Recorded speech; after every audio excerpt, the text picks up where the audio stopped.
YCP అధినేత మాజీ CM Jagan గురించి ఆసక్తికరమైన చర్చ రాజకీయ వర్గాల్లో జరుగుతుంది.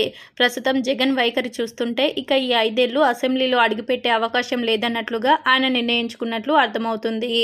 ఏపీ అసెంబ్లీ సమావేశాలు ముగిశాయి. ఇటీవల జరిగిన అసెంబ్లీ ఎన్నికల్లో 175 స్థానాలకు వైసీపీ కేవలం 11 స్థానాలకు పరిమితమయ్యింది. జగన్తో పాటు మరో 10 మంది ఎమ్మెల్యేలుగా గెలిచారు.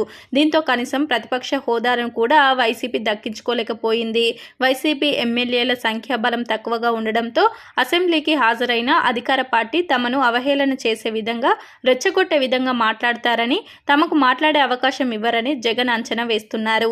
అందుకే అసెంబ్లీ సమావేశాలకు హాజరయ్యే కంటే జనాల్లో ఉండే విధంగా ప్లాన్ చేసుకుంటే మంచిదనే అభిప్రాయానికి జగన్ వస్తున్నట్లుగా తెలుస్తుంది. గత వైసీపీ ప్రభుత్వ పాలన గురించి ఖచ్చితంగా అసెంబ్లీలో చర్చ పెడతారు.